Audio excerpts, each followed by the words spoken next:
So today we're going to do something a little basic. We're going to just scramble an egg. I'm going to scramble 2 eggs.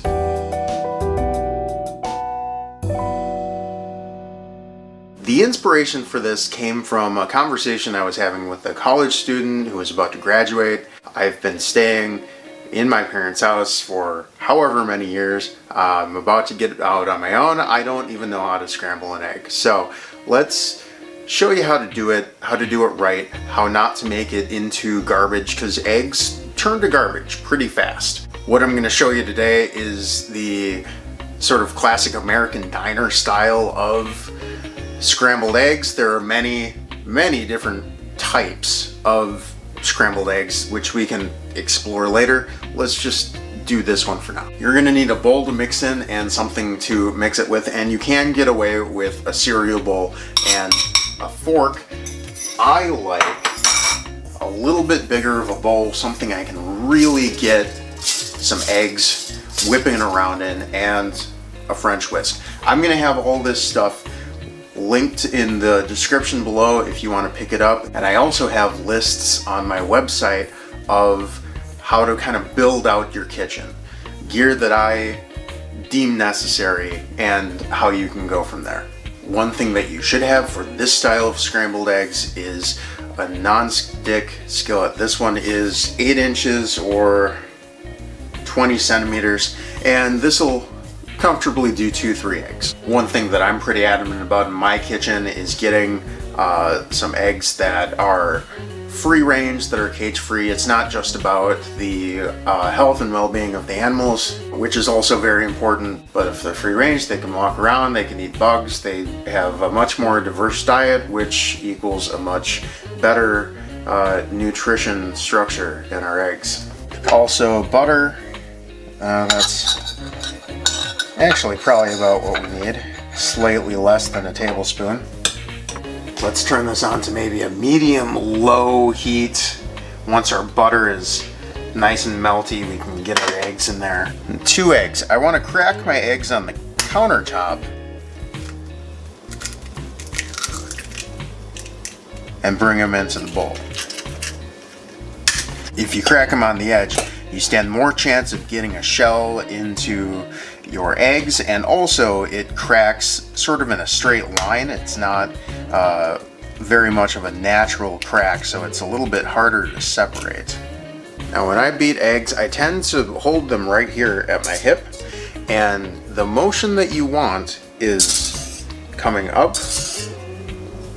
like this, and you can use the curvature of the bowl to give you a little momentum.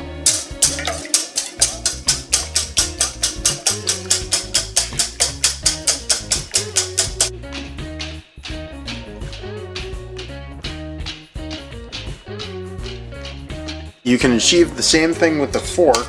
You just want the same momentum, the same movement. Works a lot better with the whisk though. So if you do this a lot, get a whisk.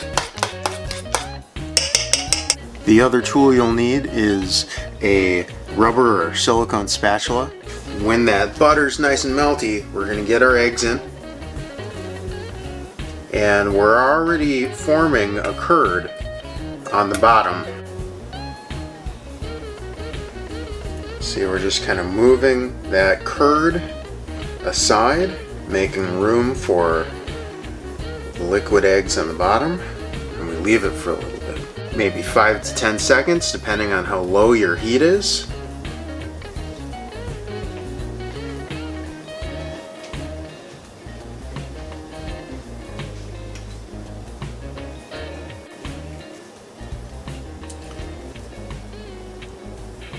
And when you start to get a little more solid, we're just going to start to fold over.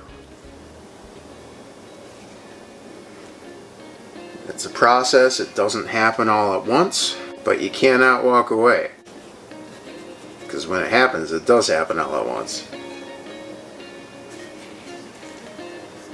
Alright, we're sort of coming to the end.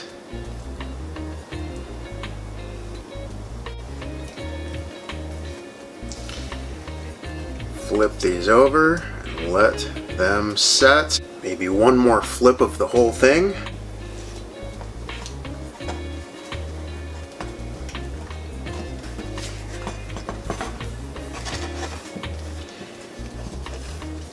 There we go. The whole thing is set now. Turn off the heat, take it off the heat, and we're going to serve it however we want to serve it.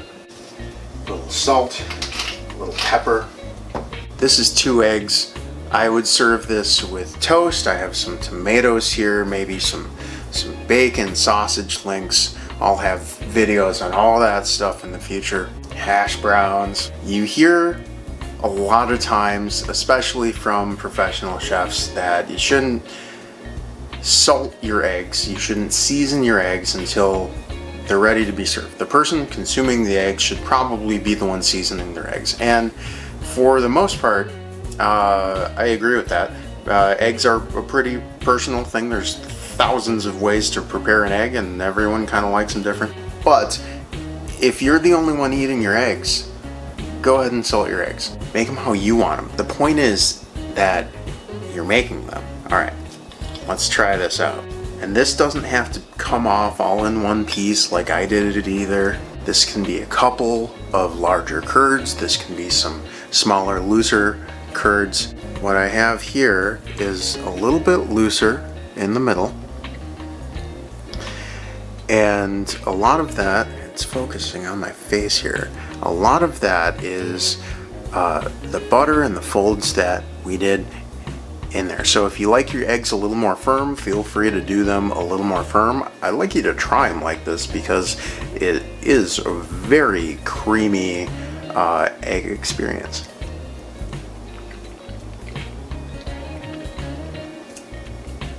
It's just beautiful. So next week, maybe we'll build off of this idea. Try to figure out what else I can do with these scrambled eggs.